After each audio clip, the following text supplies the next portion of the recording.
Olá, tudo bem com vocês? Eu sou o professor Emerson e estou aqui para trabalhar literatura com vocês do sexto ano. E para a nossa aula de hoje, para a gente começar a esquentar a nossa cabeça, eu trouxe para vocês uma imagem que eu tenho certeza que vai fazer você pensar em alguma coisa. Olha só essa imagem que eu trouxe para vocês. O que essa imagem representa para você? Que sentimentos essa imagem traz para você? Nós já estamos aí há algum tempo fora da escola, então, esses sentimentos, que sentimentos essa imagem traz? Essa sala de aula que está vazia, como que você enxerga isso?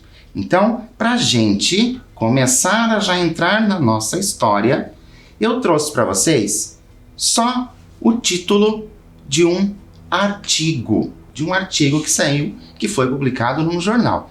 Mas, professor, espera aí. O senhor falou que a nossa aula era de literatura. E eu sei que o artigo não é um texto literário. Ok, você está certíssimo em pensar sobre isso, mas nós ainda estamos esquentando a nossa mente. Nós vamos entrar na literatura, mas para a gente ir nos esquentando, nos motivando a conhecer a história que nós vamos ler, é claro que a gente vai começar com esse título. A escola faz falta? Em meio às incertezas do momento atual, uma certeza se impôs na pandemia da Covid-19. A escola faz muita falta. Aí leia a opinião de Mendonça Filho, que é quem escreveu, o articulista, aquela pessoa que escreveu o artigo. Nós não vamos fazer a leitura deste artigo, mas eu gostaria que vocês prestassem bastante atenção no que ele diz sobre uma certeza se impôs. A escola faz falta. A escola faz falta para você? O que você está pensando sobre isso? Tá sentindo falta da escola? Está sentindo falta dos colegas? Está sentindo falta dos professores? E então, o que será que as crianças têm a dizer sobre isso? Vamos conferir? Convido você a assistir ao vídeo. Meu nome é Pedro Henrique, eu tô aqui para passar um recado para vocês por que eu quero que volte às aulas. É porque eu tô com muita saudade da escola, dos meus amigos, tipo o João, o Cauã, o Arthur e as professoras da Prof. Carla, o professor Jean e a Prof. Rafa. Eu tô com muita saudade de todos e eu quero que vocês aí também se cuidem, utilizando sempre quando for sair a máscara, passando álcool em gel, respeitando em não sair de casa até quando mandarem e sempre estar obedecendo os cuidados aqui para ninguém mais morrer. Tchau! Então, o que vocês pensaram, acharam sobre esse vídeo do Pedro Henrique? Pedro Henrique mandou muito bem e ainda deixou um recado ali para nós no final do vídeo. E a gente já pode perceber que ele tem sim, ele tem saudade da escola. Ele está achando que a escola está fazendo falta. Vamos ver mais um, só para a gente continuar falando sobre essa questão da falta da escola. Pessoal, tudo bem com vocês? Meu nome se chama Ana Clara, eu já tenho 7 anos e eu tô no 2º ano da Prof. Carla e eu tô com muita saudade dos meus amigos, muita saudade das prof, do parquinho, da biblioteca, que a gente pegava livro pra gente ler e eu já tô sabendo ler, hein, Prof. Carla? E eu adoro todo mundo que seja dos meus amigos, que eu brincava muito com a maluca Rafa, que vocês se cuidem pra quando chegar as aulas, a esperança chegar. Um beijo! E esse vídeo? Gostaram desse vídeo? Viram a declaração dela? Impressionante como ela diz para nós que já tem 7 anos. Olha só, ela já tem 7 anos e gosta da biblioteca. Não é legal isso? Ela sente falta da biblioteca. Só que, e agora? O que será que uma mãe poderia dizer sobre a falta que a escola faz? Porque agora a gente viu 2 crianças. Mas e uma mãe? O que será que ela tem a dizer? Vamos ver uma declaração? Olá, meu nome é Silvana, sou mãe da Ana Luísa. Ela está matriculada no primeiro ano da escola municipal e temos percebido em casa a ansiedade dela de poder estar na escola, de conhecer seus amigos, de conhecer sua professora. Apesar dela estar realizando as aulas em casa, conseguimos sentir às vezes que não se sente motivada e que deseja muito voltar no presencial para estar vivendo este momento da escola, a sua rotina de escola com seus colegas, com o professor, conhecer, dividir o dia a dia, as brincadeiras, né?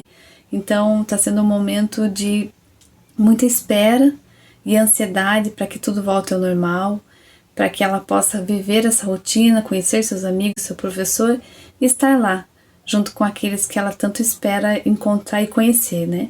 Viram que interessante? Que tanto de uma parte como da outra, as pessoas estão sentindo falta da escola, né? Então por que a gente começou a falar sobre essa questão da escola, sobre essa questão da falta da escola? Porque o texto que eu trouxe para vocês hoje é de um autor brasileiro bem contemporâneo, é um autor mais novo, ele se chama Antônio Prata, nasceu ali no ano de 1977, então ele está ali na base de seus 40 e poucos anos. Então esse autor, ele é Antônio de Góes Vasconcelos Prata, é escritor, cronista e roteirista brasileiro.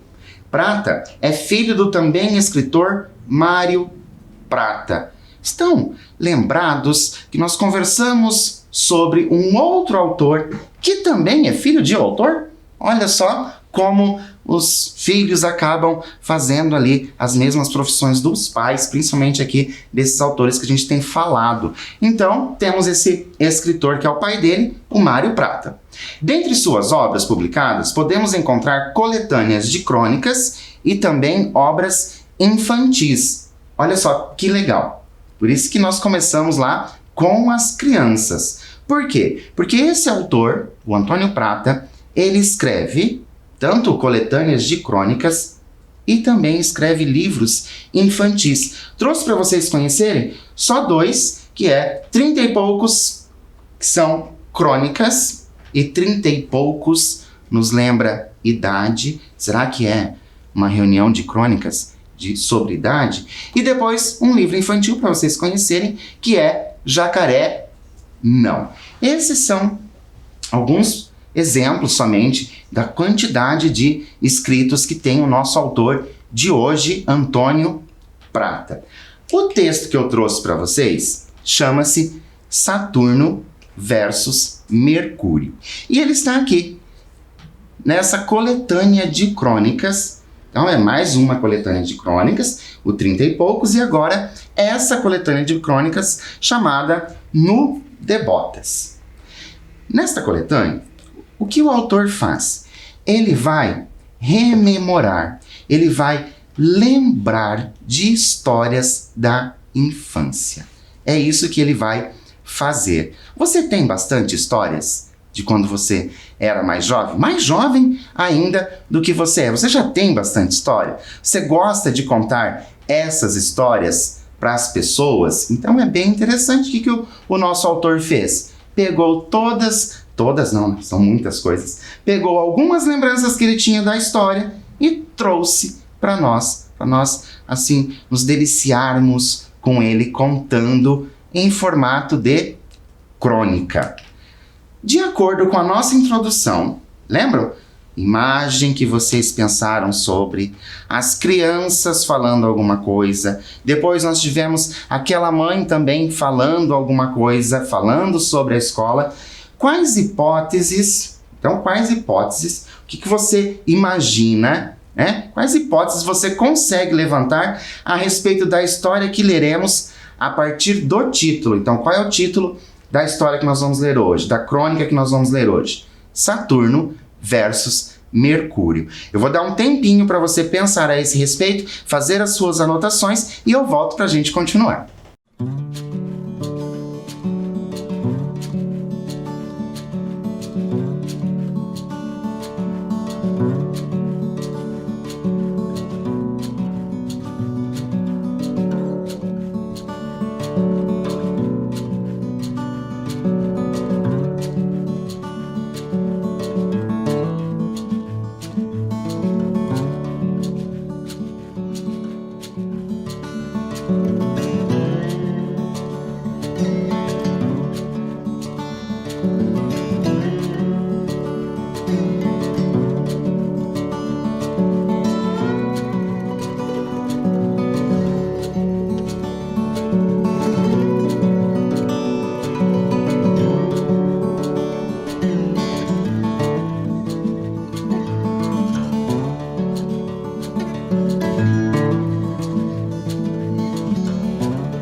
E então, conseguiu fazer o levantamento aí de algumas hipóteses? Será que ele vai falar de planetas? Mas se ele vai falar de planetas, por que nós iniciamos falando de escola? Ah, eu sei, porque na escola a gente aprende sobre planetas. Será que é isso? Lá no final a gente vê se as hipóteses que vocês levantaram estarão corretas, estarão de acordo ali com o nosso texto. Convido vocês a fazerem a leitura junto comigo e se você quiser, faça aí também na sua casa a leitura em voz alta para você ir treinando a leitura, ok? Vamos começar então. O quarto escuro, o casulo de cobertas, a planta do pé deslizando pelos lençóis, semiconsciência e nenhuma demanda. Perfeição quase uterina. Então, vinha um adulto abrir a janela, dizendo: "Olha só, Antônio, que dia lindo! Tá na hora de acordar." Como se palavras doces pudessem edulcorar o fato de estarem me expulsando do Éden horizontal e me jogando no purgatório vertical. Olha só que interessante essa colocação, essas palavras que o nosso autor... Então a gente já vai conhecendo o nosso autor pelas palavras que ele utiliza. E olha que interessante o que ele diz. Me expulsando do Éden horizontal. Para ele, né, para esse personagem, o que seria esse Éden horizontal? Pense que nós começamos o texto falando de cobertas. Vinha alguém e dizia que estava o dia lindo. Éden horizontal, a gente vai entender como a cama. Não é uma forma bonita de descrever ali o local onde ele estava? Continuando. Onde a vontade de comer brigadeiro seria solapada pela obrigação de provar espinafre. Meu espaço no tanque de areia teria que ser disputado no corpo a corpo com as outras crianças, algumas violentas até, que não se furtariam a morder e beliscar para garantir as partes que lhes cabiam naquele minifúndio. As professoras ficariam perguntando: quantas perninhas tem o E? Quantas corcovas tem o M? E a única corcova que importava, a minha, teria que ser levada de lá para cá, por frágeis perninhas, duas apenas, sob a incessante gravidade de 9,8 metros por segundo quadrado. Trouxe para vocês, para a gente ampliar um pouco o nosso conhecimento, algumas gravidades de alguns planetas, porque o 9,8 metros por segundo quadrado é a gravidade aqui do planeta Terra, mas e os outros planetas? Como que funciona? O Mercúrio, 3,7 metros por segundo ao quadrado, a Terra 9,8, Saturno 10,44 e Júpiter 24,79. Não sei se vocês se lembram, mas a gravidade que vai dar os nossos movimentos. quanto menor a gravidade, mais nós vamos nos sentindo leves e vamos pulando, igual aquelas imagens que nós vemos nos filmes. E quanto maior a gravidade, mais difícil vai ficando a caminhada. Então, podemos dar um exemplo ali que em Júpiter, que tem a maior ali, você estaria se sentindo como se você estivesse caminhando na água com alguns pesos nos pés. Não é bacana isso, a gente saber essa questão da gravidade? E olha como o nosso autor trouxe isso muito simples no texto dele. E continuando, então. Diante desses e de todos os outros inconvenientes da vigília, não demorou para que eu descobrisse uma maneira de adiar o mundo. Um salvo-conduto para permanecer boiando na irrealidade amniótica de minhas cobertas. Agora eu te convido a pensar. O autor usou duas palavras interessantes. Uterina, lá no início do texto, e agora amniótica. Por que você acha que o autor escolheu essas palavras? O que será que essas palavras têm ali com relação ao texto? Vou dar um tempinho para você pensar. Se você achar necessário, pesquise o significado dessas palavras, tente colocá-las dentro do contexto deste texto que nós estamos lendo e eu volto para a gente continuar.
Então, conseguiram chegar aí a uma conclusão do porquê o autor escolheu essas palavras? Né? Nós sabemos que uterina e amniótica têm relação com o quê? Em relação com o útero, criança no útero. Então, olha como ele relaciona o bem-estar que ele está se sentindo ali na cama com essa relação ali de como ele ainda não tivesse nascido, ele se sente protegido naquele calor do útero. Então o autor vai utilizando essas palavras que são não tão utilizadas no nosso dia a dia, podemos dizer assim, mas ele utiliza com muita graça ali dentro do texto. E vamos continuar a nossa história para saber o que está acontecendo, por que Saturno e Mercúrio e por que nós tínhamos lá no início, né, os vídeos de escola. Olha só.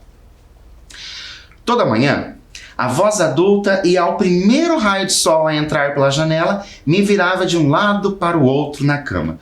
Não estava fugindo da luz, mas testando o corpo, na esperança de encontrar, misturada às brumas do sono, uma pontinha de febre. Um começo de gripe.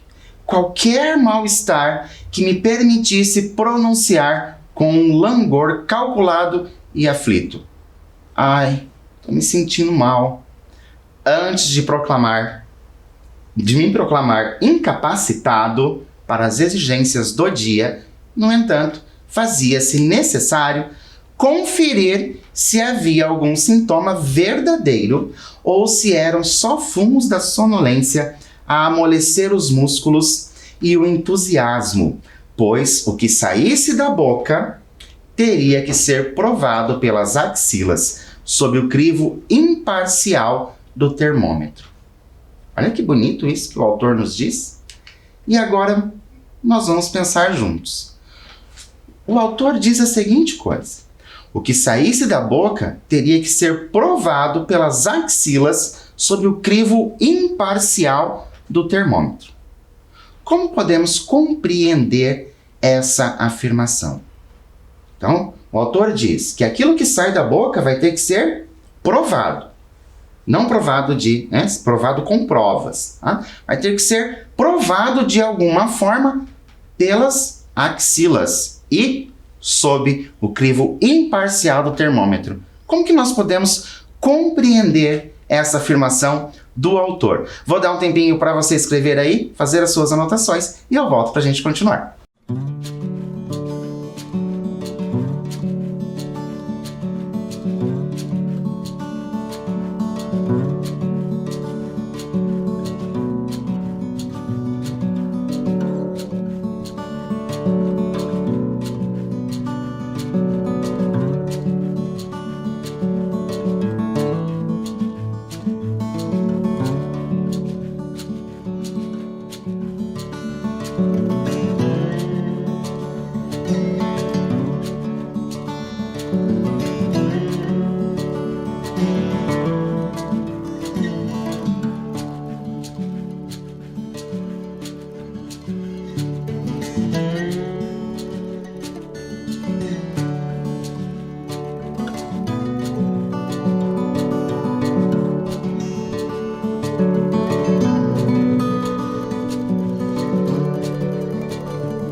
Então, conseguiram pensar nessa afirmação do autor? Porque é bem interessante o que ele diz. Olha só, o que saísse da boca, ou seja, aquilo que ele falasse.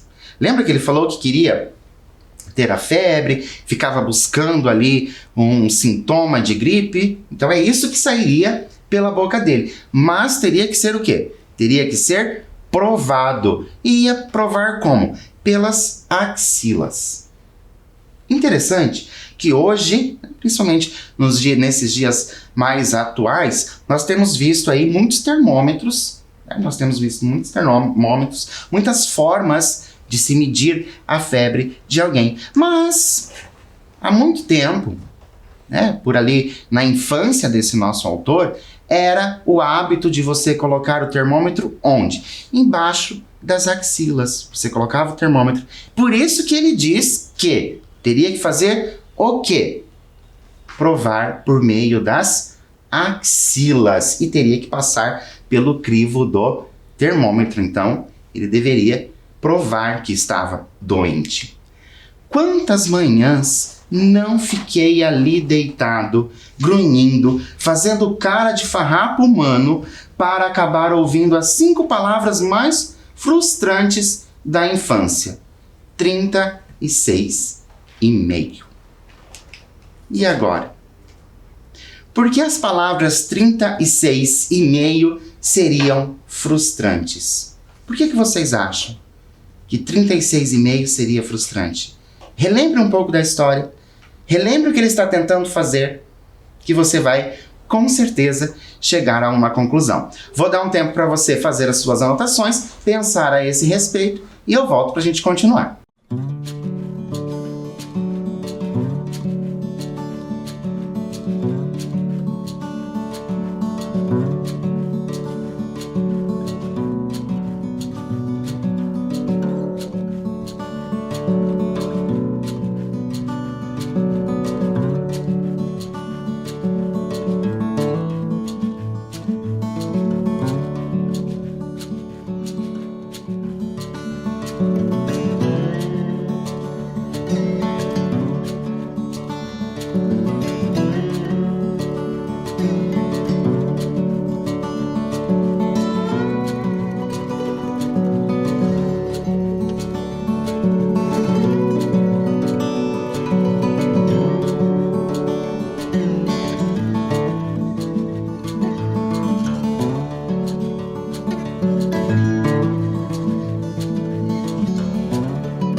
Então, conseguiram chegar a uma conclusão do porquê seria frustrante? Claro, porque 36,5 ia dizer que ele não estava com febre, ou seja, a desculpa não iria colar. Vamos continuar.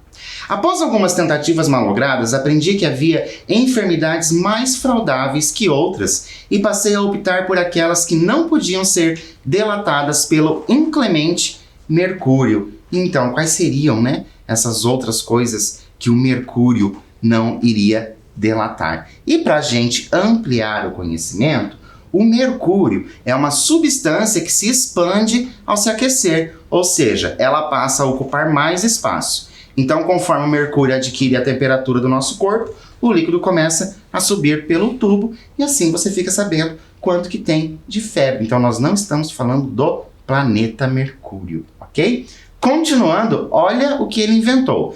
Enjoo, dor de cabeça, dor de garganta ou mesmo a alegação de algo difícil de definir, mas fácil de simular. Um vago e agudo mal-estar. Claro que para tais blefes era preciso ter cara de pau e arte na encenação, coisa que nem sempre meu recém-adquirido superego, ainda não devidamente laceado pelo uso, permitia.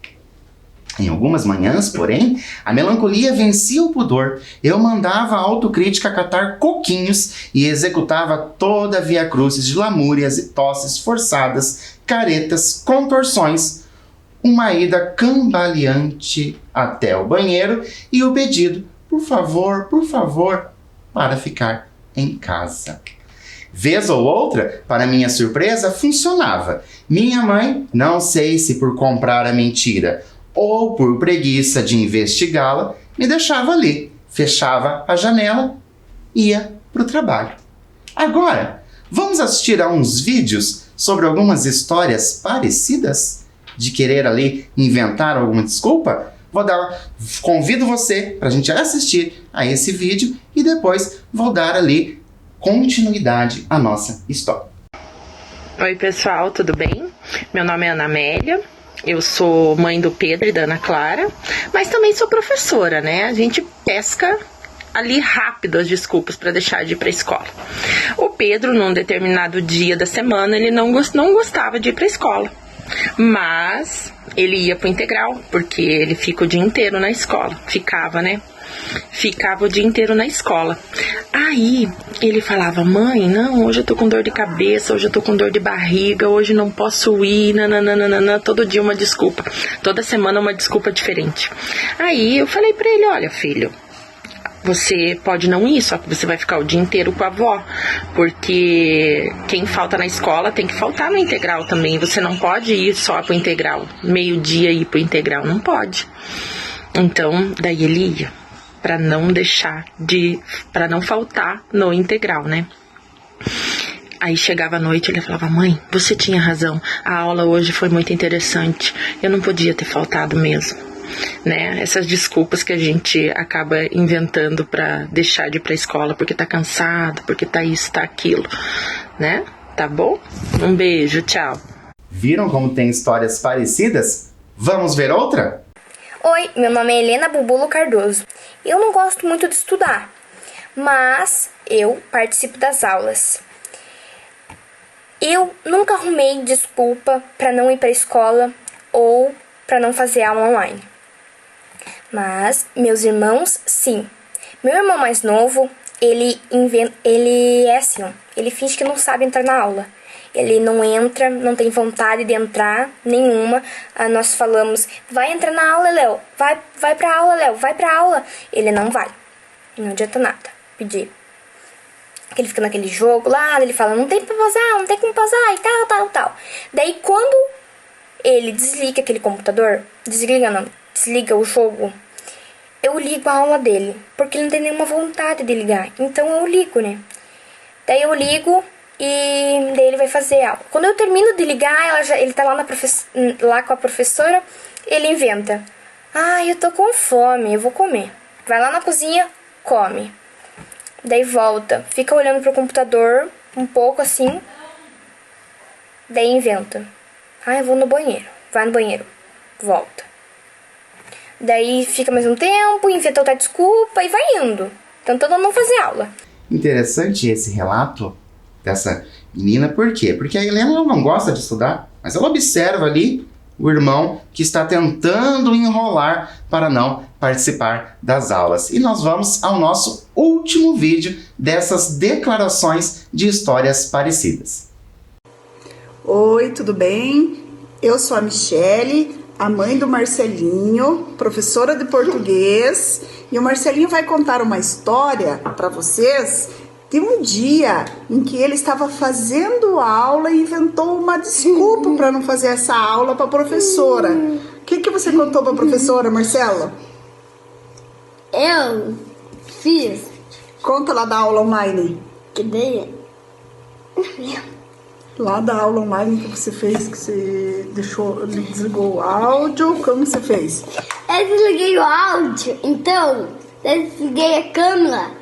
Daí eu fui lá e peguei o celular da minha mãe e fiz assim, tá jogando. Isso, pegou o celular da mamãe dele, começou a jogar e mentiu pra professora que estava sem áudio e sem a câmera, que aí ele não conseguia, a professora não conseguia vê-lo, né? E também não conseguia escutar o que o Marcelinho estava dizendo, porque ele desligou e foi embaixo da mesa, e embaixo da mesa ele estava jogando no celular da mãe dele e a professora falando lá no computador, né, Marcelo?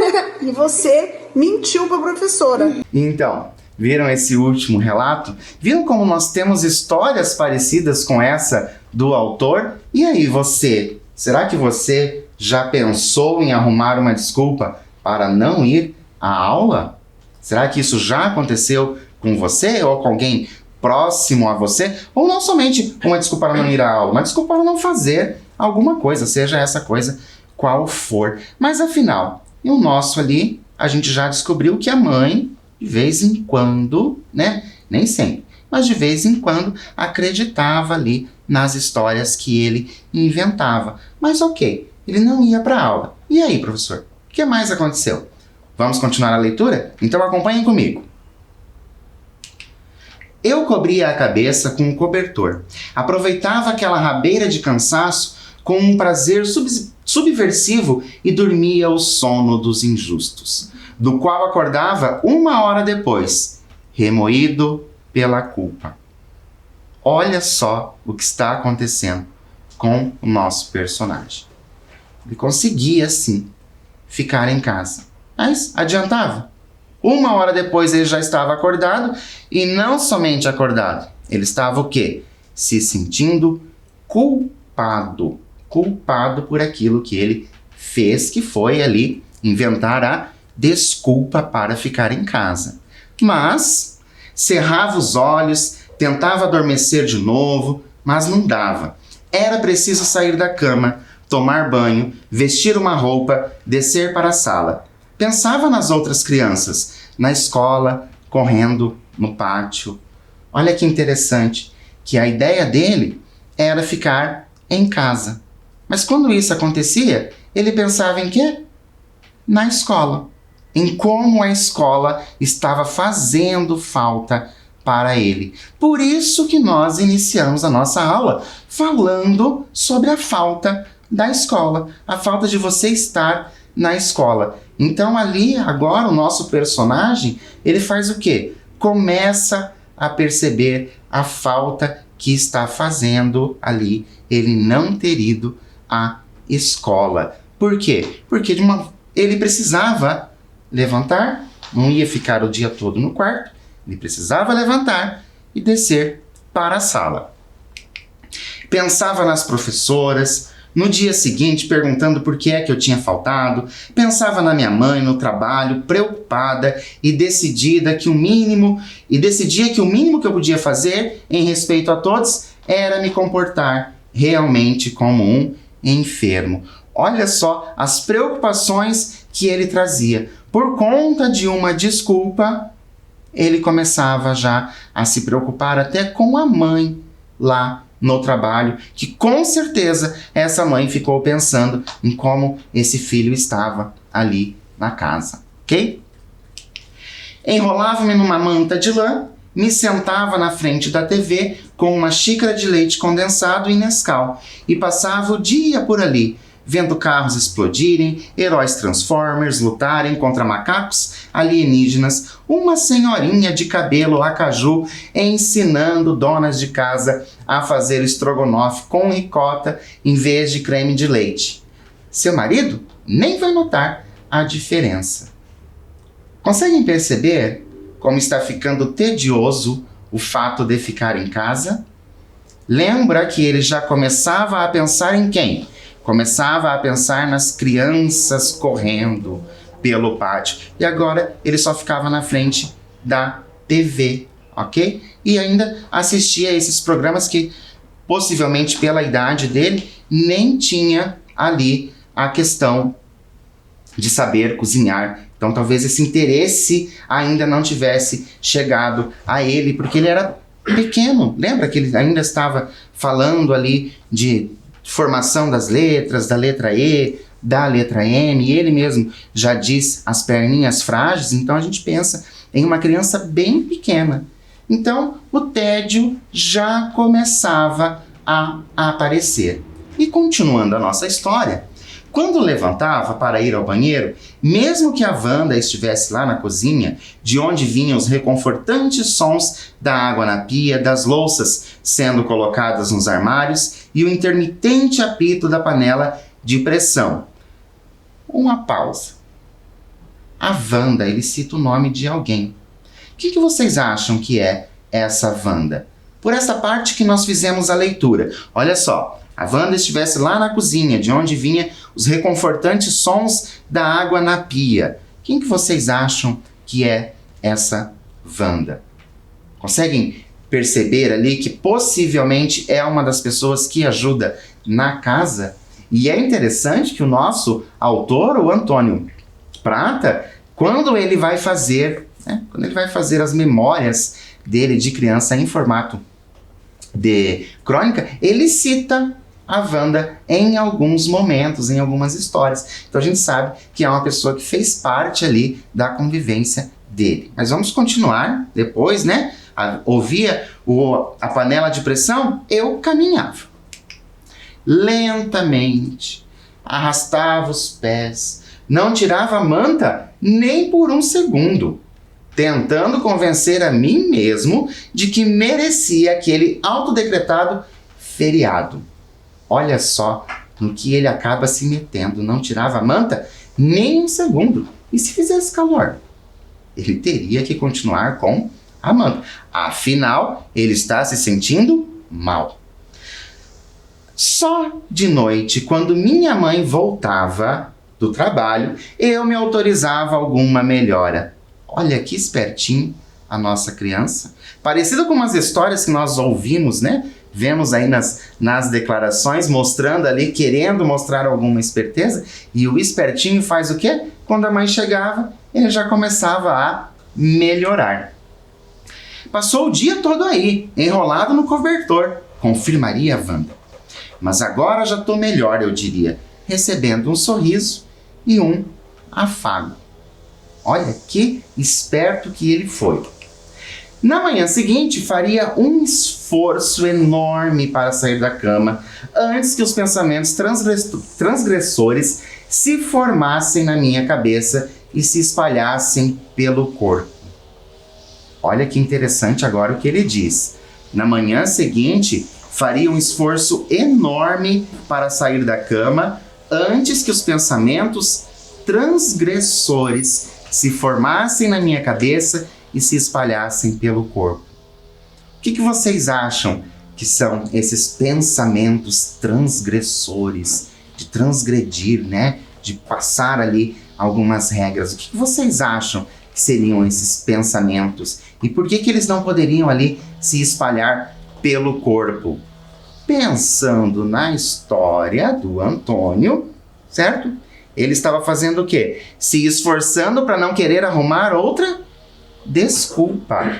E mesmo assim, né? Mesmo que ele tenha se arrependido, ter ficado tedioso em casa porque não foi para a escola, sentido falta das crianças, das professoras, mesmo assim, ele lutava para que esses pensamentos não passassem ali para o corpo e se sentisse novamente ali, meio que com um mal-estar, como ele mesmo afirma. Eu diria que estava doente, nada demais, só um mal-estar. Então sairia correndo para o tanque de areia, faria um castelo, cavaria um buraco e deixaria enterrados os últimos resquícios de culpa. Então, na volta da escola, ele faz o quê? Ele diz que estaria doente, né? Naquele dia, ele vai para a escola, os pensamentos transgressores não faz parte ali dele, ele vai para a escola e chega e diz o quê? Que estava doente, mas que não era nada sério, só um mal-estar. Então, sairia correndo, tanque de areia, lembram? Tanque de areia, que ele sentia falta, faria um castelo, cavaria um buraco e deixaria enterrados os últimos resquícios de culpa. Olha só como o nosso autor, ele traz a culpa novamente. A culpa de quê? A culpa de ele ter ficado em casa por conta de uma desculpa. E hoje nós podemos refletir muito a esse respeito, porque nós não estamos em casa porque nós arrumamos desculpas. Nós estamos em casa e nós não podemos realmente ir até a escola por enquanto. Então, essa falta, certo? Nossa, que acabou sendo obrigatória, ele passou o quê? A inventar desculpas para não ir à escola. E então, gostou da história? Gostou da história do Antônio? Viu como era essa criança que tentava arrumar desculpa? Gostou das histórias dos vídeos? Eu trouxe para vocês, para a gente ver algumas histórias que são bem parecidas com a história do Antônio. O que você achou dessa atitude? Você achou correto? Você achou incorreto ele ter feito isso? No final de tudo, depois de tudo que nós lemos, de tudo que nós conversamos, foi bom ou não ele ter inventado a desculpa? O que você acha? Foi bom ele ter inventado a desculpa para ficar em casa? Será que valeu a pena? Lá no início, eu pedi para vocês levantarem algumas hipóteses, lembram? Pedi para vocês levantarem algumas hipóteses a respeito do que o texto poderia trazer, tanto que ele traz, né, nomes ali, o Saturno, que vai nos levar ao nome de planeta, e depois o Mercúrio. E o Mercúrio, a gente acaba descobrindo que não se trata do Mercúrio planeta, mas sim o Mercúrio do termômetro, que era aquilo que ele precisava para comprovar que ele estava doente. Essas hipóteses que você levantou lá no início, foram de acordo com o texto que nós lemos ou não? Se não foram de acordo com o texto que nós lemos, não precisa se preocupar. É sinal de que você, a partir do título que você leu, com as suas histórias de leitura que você traz para a sua vida, todas as histórias de leitura que você já teve, você faz o quê? Você imagina o que pode ser. Então, espero que vocês realmente tenham gostado da nossa história. Espero realmente que vocês não arrumem desculpas para ficar em casa. Por hoje eu vou ficando por aqui e espero vocês em nossa próxima aula. Até mais!